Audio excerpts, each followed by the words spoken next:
going on, guys? Today I am joined with James Patrick. This man is joining me today. We're at the Mastermind in Puerto Rico. For sure. Real Estate Mastermind. Let's slow down a little bit. All right. Yeah. We're at the Real Estate Mastermind for eXp Realty, and he introduced himself to me and told me something that I found to be extremely interesting. Not only is he a very high-producing agent, he's only been in the business for about 3 years. Is that correct? For sure. Yeah. But he told me that the year before he became a real estate agent, he was literally homeless. And his first year in real estate, he did 65 transactions.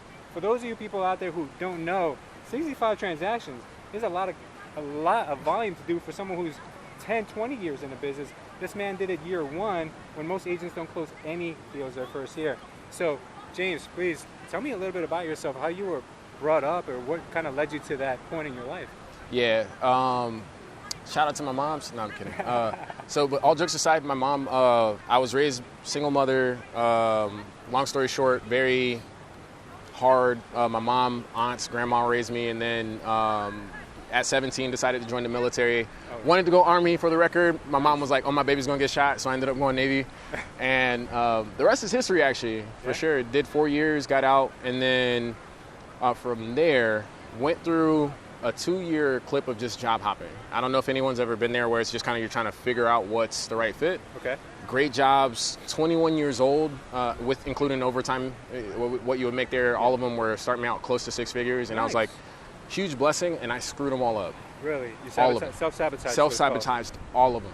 Okay. Like, I don't know if you can imagine this, but so for 2 years, mind you, every time I was switching, my bank account was going lower and lower, to the point where I ended up living in my car in Raleigh, North Carolina for a good year and a half in my car before, long story short, had a buddy down in Fayetteville. He's like, hey, look, you should come down here. Like, it's a great city. You'll be closer to me. I moved down and got a job at Goodyear. Needless to say, one morning when I'm going, it's in the first 90 days. That's a critical point. First 90 days of the job, because you can only be late 3 times. Okay. My car got totaled on the way into work, and I worked from 7 p.m. to 7 a.m. 7 Overnight? p.m. to 7 a.m. Yeah. Okay. 7 p.m. to 7 a.m. Right. Yeah. And on the way into work, my car got totaled. So then I ended up starting to live on a roof.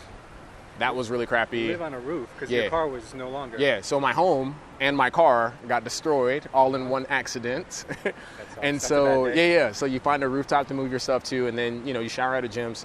Don't want to spend really too much time on that because, it is what it is. You were making good money. How is it possible that you couldn't afford a $900 a month apartment? So I had just, believe it or not, I had dug myself into a hole, and I didn't know anybody. And I had only been working at Goodyear for about, I think it was less than a month, and it took 2 weeks for you to get your first paycheck. Okay. Not to mention, also too, due to previous decisions I had made, my credit sucked. Okay. So you didn't look good on paper? At all. Okay. Always had a ton of potential. Everybody would tell you that, but didn't really make much of it at that point in my life. And so, biggest thing is that in that homeless clip, though, I was writing affirmations, and I would look myself in the mirror, and I just knew that, like, just give me another opportunity, and I'm going to do something with it. Do you feel like that is actually the superpower that you have, is the fact that you had so much stacked against you, and everything was stripped from you, that you were so hungry to succeed that you made it your life's mission to get out of that position? Is that, you think, what did it for you? Part of it. Yeah? What set it off? What was the day you were like, oh my God, enough is enough, today my life is going to be no longer like this? Was there a pivotal point? My decision point, if I had to have one, was actually when I left. I said, I'm not coming back to Georgia until I make it. And I said, until I make it I needed to be making at least 6 figures. I actually put criteria on it, and it's stupid. I would not recommend it for everybody. It would have been much more logical to move back home. Yeah. But I said, I'm not moving back home until I make it. And I stuck to that. And so everything that happened due to things in my childhood, the way my mind works, because I'm some would call me crazy, everything bends me towards working harder or pushing in deeper, if you will. Yeah. And it's amazing how the human mind can endure a certain amount of stress. But for sure, so everything that would happen, and so I actually was asked yesterday by Shelby, she's also at the conference. Yeah. She asked me, so when did you wake up, if you will? I had two moments. One was when I was getting out of the Army, or out of the Navy, and I had, long story short, a very critical moment where I actually chose to get out at 4 years, and it wasn't necessarily the best way to get out, but I chose to get out, and I had to kind of face myself in the mirror and realize that my actions were the cause of things. So one, I had to confront myself. I'm trying to keep it condensed, but just looking and realizing that I might be the problem. Okay. And then two, the second point was after I had been in my car for a good bit, I kind of realized like it is me, and that was the changing point where I started to read a bunch of books. I began to actually value other people's who were further along than me. Like that was when everything changed. If you're asking when my life changed, it was when I was able to look myself in the mirror, realize that I'm the problem, self-awareness, and then actually start to work to fix those things. Absolutely, that's amazing. How were you introduced to real estate? Because that wasn't even in your that wasn't even in your mind at all. When I ran into a dude in a Harris Teeter. We had a good conversation, and didn't talk to him for a year and a half. Yeah. I hated my job at Goodyear so much that for whatever reason, his mind had popped into, I remember sitting on this picnic table, and literally was like, man, like I need a way out. And for whatever reason, something said, call Ben. Ben Mathis, he's a dude in Raleigh. He ran a $50 million team at the time. Nice. And I reached out to him. I was like, hey, man, I don't know if you even remember me. This is a year and a half ago.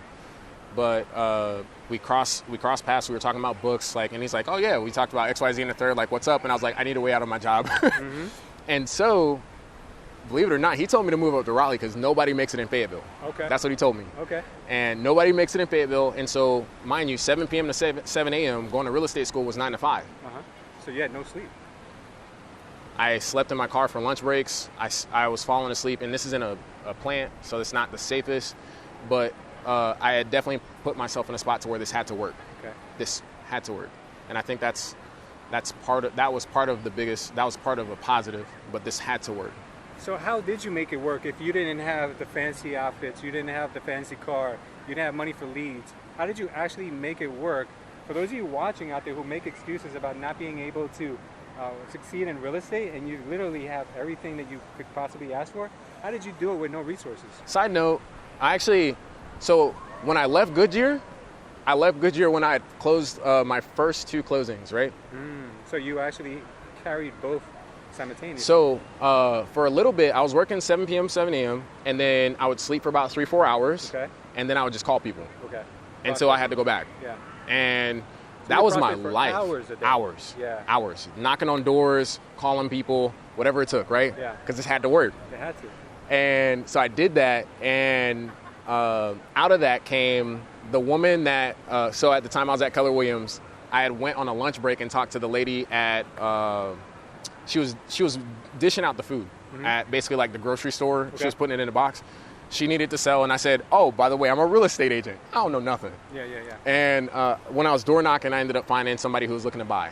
And so I got one buyer, one seller, and those were my first 2 closings. They closed within a couple days. And I was like, this is the first time I've ever made, and this is after splits, $6,000 in a week. Yeah. I'm out. Yeah. That's the only $6,000 I had, and my silly self thought it'd be smart to spend however much on some suits. So I not necessary. I spent hundreds of dollars on suits, getting them tailored and all this other stuff. Yeah. Completely unnecessary. But that's the only business expense I started with. And the rest of it was all elbow grease as far as for sale by owners, expireds, circle prospecting, and door knocking. Those were my first 4 levers that I started with. And they all required sweat equity, not cash equity out. That's what a lot of people don't realize is you could do so much for free. Silly amount. Yeah, you don't need someone to feed you leads. You can all do it if you're just willing to do the work. I also made a dangerous, risky move, which was because I value mentorship. I signed up for coaching. I signed up for coaching and had a coach. So I was paying $1,000. This was gonna work. Yeah. This is gonna work. Yeah. So I spent $1,000 a month. When of this $6,000 exactly of this $6,000, mind you, almost $1,000 has gone on suits. Yep. So basically, I give myself 5 months. This has to work, right? Yeah. And mind you, at the time, I was dating a girl and paying for utilities and all this other silly stuff that I shouldn't have. So at least you had a place. I was supporting her place. But you didn't live with her? No. You were still homeless? No. Oh, so at the time, okay. So after I closed, after working, let me fill in the gaps. Yeah. Was homeless, had a friend who helped me out. Okay. Love him to death. I rented his spot for about a year. Okay. So at that point, I dug myself out of the hole just enough to where I could like basically like break even, and my Goodyear money actually could have helped me, but I quit like an idiot. Okay. So now I'm supporting my place and hers. Yeah. Stupid. On strictly commission-only income. Yeah. Yeah, that's nuts. Not smart. Yeah. However, if you're young, evaluate the risk. I wouldn't do what I did, by the way, ever again. It was not smart. But you know Not what? smart. It's that what you didn't Yeah. know, it was probably the reason why you made it, because you didn't know it wasn't smart. You just thought, I have to make this work. Lewis, what you just said is super crucial. One of the things that helped me the most was the fact that I didn't know. So now at this point, I'm super analytical. Yeah. So I know what I need to do numbers-wise to get the result I want. Uh-huh. I didn't know that in the beginning though, so I did so much work, and such like this was when my first goal was to get good. Yeah. And so I did as much work as it took, like genuinely as much work as it took. Yeah. Like I woke up. So this is, mind you, I have a 3-bedroom, 3-bath building townhouse. Yeah. There's nothing in there but a bed, an ironing board, and my computer on top of it. Okay. And a rolly chair. And no joke, I would wake up, get to work, start making calls, and then around like 3 o'clock I would start door knocking, and I would go until the sun would, like a little bit past the sun would come down, and then I'd come back and do paperwork. Yeah. Yeah. And then I'd fall asleep and wake up and do it again. Yep. And it's like, because of the amount of energy I put out in the beginning, because I didn't know the metrics, Yeah. it got me a lot further than if I was being strategic, calculated. Oh, I should only have to make 100 calls. Like, you do whatever it takes, because this has to work.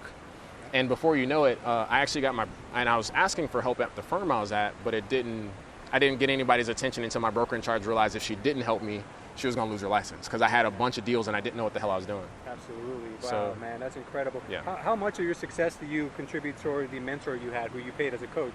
Because some people are scared to invest in their business, and that was a strategic investment for you. Did you shortcut your success because of what you learned? The person that helped me the most was my sponsor, and Keller Williams, And at it the wasn't time, even your coach. who was not my coach. Uh-huh. Though I don't want to discredit Christina, she was my coach. She taught me one thing that is extremely powerful. And we had a lot of wasted meetings because she'd like to coddle me. Yeah. But the one thing that she taught me was focus. Mm-hmm. There's so many avenues that you can go in when you get started in real estate that, like, I needed somebody to just say, hey, James, like, just focus on your 3 levers, like, period. And that's why I cut out door knocking. Okay. So Efficiency. and efficient. And she said 3, and I trusted her. And so I went with those 3. Yeah. And mind you, by the way, my progression was that money that I had went dry at some point. I ended up needing to borrow $400 from a friend. Only time I've ever borrowed money in my life as an adult. And to keep the electricity on for her kids. And then, but the money ever since then has been fine. Yeah. But like it got down to the wire, man, but it worked for sure. But yeah, it was a trip. How old were you at that point? 26, 26, and you're how old now? 28. 20. So this is very fairly recently. Yeah. But your life has changed dramatically Super. in 2 years. Oh yeah, Yeah, I mean, you can probably write a check now for whatever you want, for sure. right? How did Things I are mean, different. How does that progression feel once the check started to roll in more consistently? Like, were you like, is this my life, or did that kind of soften Gratitude. you up in a way? Did you lose your edge because you were now making money, or are you still as hungry today as you were? I wish I could go through saying like, oh man, like I never slowed up at all. Initially, it was extreme gratitude. I had 2 identifiable moments where I was kind of like, all right, like I'm getting a little lazy. Okay. And both of those times, I was like, yeah. For me, like whenever I identify like that, it's like, yeah, nah, it's just not me. Because for me, actually, if I start to plateau for too long, my mind starts to do crazy things. And so, yeah, where for me, I am literally until I die going to be one of those mountaintop guys. I go from one thing to the next because I'm built that way. I like the process of becoming. I really do. And overcoming, and like it's just super exciting to me. Absolutely. So anytime I would get complacent, believe it or not, like I'd almost get like what's happening here before I realized that like I'm not done. I still have more to do. I need to grow more, put myself into something where I'm uncomfortable, whatever. Yeah. And so first full year was 64 homes, just to And then the next year was, and that's through the MLS. The next one was 70. Mind you, that was while I was bringing on other agents and stuff. And yeah, it's been a trip, man. Yeah. It's been a trip. Kind of exciting. Would you mind sharing with the audience who's watching, how much money have you made? And last year, maybe it was your best year. How much money did you make, or how much money did you bring home during that year? Do you recall more or less? I know my first year that I filed taxes, I think the first 6 months I made 80 grand, and I was all like excited about my 80 grand. Because my average, you got to think, Fayetteville, North Carolina, average price point is only 155, right? So all these units I'm selling, right? If I was in freaking Naples, yeah, it was 700,000 each house. Yeah. But it's like it was built for me for sure. But so yeah, that was cool. 16 homes got me 80 grand, and then the second year I made $250,000 and was like super excited about it. I kept I think it was like 180 or something. Yeah. And that's including a lot of the third-party contractors, like because I was making so many errors in that year, I've always been like, if it's my fault, I'll pay for it. Yeah. Like if it's something that I should have known as your agent, right? Like you trusted me. Yeah. I'm gonna do the right thing. Like and I take it out my commission. So I lost a lot of money that first year. Yeah. Second year, it was more than that. Yeah, I would say it's probably $200,000, right? It was more than that for sure. However, smart thing, because my sponsor, who became my mentor and close friend, man, Ben, I identified very early in the game that to put myself on a salary. Okay, very smart. So Tax purposes is very smart. So I make 50,000 salary, and then including owner distributions, 80,000 total. Smart. And the rest of it has gone into the investment property. So I've like, after 3 years, 4 properties, and I've put money into a good amount of other stuff too, to where for me, because real estate's great. It is.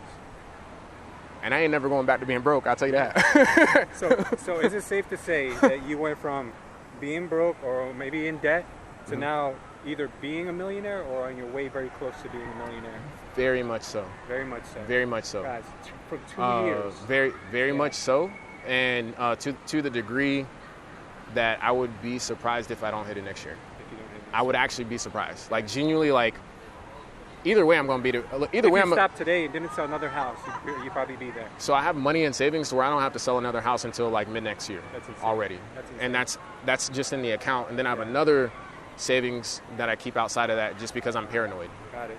Now, give us what your life looks like 5 years Please from now. don't tell anybody the second part. Sorry about that. Like, can we edit that out? We'll that All Tell right, me, 5 years from now, what does your life look like? What is your goal? All right, so 5 years from now, grateful for the opportunity. Also, where I'm at now is building a tech company that's going to support the real estate business or the real estate industry as a whole. And once I get that finalized, which I'm super excited about, once we get that done, then I will own a solar farm and a data warehouse. And then I want to be a developer. And those are my next 3, like, and then my last, like, kind of just like goofy, like, if I have time on one of my plateaus, because I tend to like, I'll grind it out and then I hit like kind of like all right, and it usually only lasts like, honestly, the longest one was 5 months, and I actually was like, I'm going to be an underwear model, just being honest, and so that was a trip, but so on one of the plateaus I might go to Japan and learn how to be a sushi chef. Look at that. And come back and start up a sushi business just because I think it's like really cool, but genuinely just like the fact that real estate gave me the opportunity to change everything. Yeah. Genuinely. That's amazing. To change everything. Yeah. You know what, a lot of things you say sound outlandish, but when you're living in a car, being a millionaire probably sounded outlandish too. And now, I mean, it's just like the world is your oyster. The world is your oyster. You could do anything you want because you've already proven that you could. Louis, no one's going to probably believe me when I say this. I actually had this conversation with a friend of mine, very close friend of mine, this morning. She told me, she was saying a certain amount of money is a lot of money, and I can't remember. But I remember being so pissed at myself being in that car. And it was because I remember telling myself, I was like, I don't have $1,000 to my name. I got tired of the gas meter, the miles still empty, matching the amount of money in my bank account. Your financial thermostat was set so low. It was super low. However, because of the books that I was reading and the people that I was around, I was like, I know $1,000 is not a lot of money. I've got to figure this out. Yeah. And so because of the people I was around and what I was reading, I knew conceptually I may not be doing the right things, but this is not a lot of money. I can figure this out. Yeah. And I think that, so one of the things she said in the conference is that ego is not your ally or something like that. Ego's not your ego, yeah. And for me, it's like, I have a very, ego is necessary to me. Self-confidence, self-reassurance. Belief in self, for me, everything that people can see as a negative, there's a positive to it if you're looking. And for me, my ego at that point was all I had. That and belief that I know that I can. And I know genuinely that I'm just figuring it out. Yeah. That for my cycle, and the beautiful thing for me is I think that everybody is on their path learning what they need to learn when they need to learn it for their journey. And for me, it's been my overarching story has been I needed to learn humility. You needed to be humble. Yeah, but it worked out for sure. That's amazing, brother. It's been a trip. I'm excited to be able to help people in the future, but that's kind of my story in a nutshell, That's honestly. Beautiful. How can people find you? Man, you're doing Oh, a lot for of sure. Stuff. So Yo, hit me up. Instagram. Instagram. They want to be inspired by what you're doing. Instagram, I think it's like JMPat813, or for all jokes aside, if Yeah, you I'll want to. leave it right down here. Yeah. Oh, right. Yeah. Oh, Right. don't forget to hit the subscribe button. No. All jokes aside. Or you can email me, james.m.patrick93. Yes, I was born in 93 at gmail.com. It's a great year. That's awesome. Yeah, man, that's I'm inspired. I mean, I've met so many people. There are so many people at this conference who are super well off in life, but I was inspired by two things this man said. I was homeless, number one, and now I've sold X amount of homes, and it's only my second or third year. I said, say no more. I need to get you on. I need to get you on camera because my audience needs to be inspired by your story, dude. And that's amazing. You're a young man. Your best years are ahead of you. For sure. Is there anything last words you want to tell our audience? Maybe some parting words that you think are words to live by? Trust your path. I know it's stupid. Okay. Trust your path. And by the way, when you're learning from other people, everybody wants to know the how-to, right? Usually, what's the secret? But I have figured, for me, what I've found is if you can learn what makes that person think the way they think, that's the key to actually duplicating. Ask why. If you can figure out how they think, that's how you actually truly produce. And then, of course, you got to have certain other things like the willingness to execute, but if you can figure out how somebody thinks, that's the key, not what they do. Okay. You have to figure out who they are. Process. So for me, like that's more. I try to associate myself with people like you, so I can, because I feel that you're a good person, so I can learn your thoughts. Yeah. And if I can learn how to think how you think, then I'll be able to adapt it to my path. Absolutely. And that's just my thoughts. But anyway, Great. I tend to overanalyze. Trust your path. Thank you, brother. Anyway. James Patrick. Remember the name. You heard it here first. How do you remember your name? James like James and the Giant Peach. Patrick like St. Patrick's Day, or Patrick Star. Patrick Star. Yeah, I was going to say, depending on which generation you're part of, for sure. Absolutely. You can't, I think every generation is down with SpongeBob. I was going to say, it's been a long running show, for sure. Absolutely. And it's like crack for kids. Absolutely. I'm not going to let my daughter watch it. I promise you that. Okay. But before we go, you mentioned that you're aspiring underwear model and you have the tats. Are you serious? So we need to show the tats. Are you serious? Don't do this. Yeah. Hold up. Don't do this. Yeah, so this is going to be all right, so I ain't been in the gym in a minute, but like it's cool. Like I still feel good about myself. Just being real. Thank you guys for watching. I love you. And I will see you next time. Next time. All right, cool. Thank you. All right. Man, that was cool.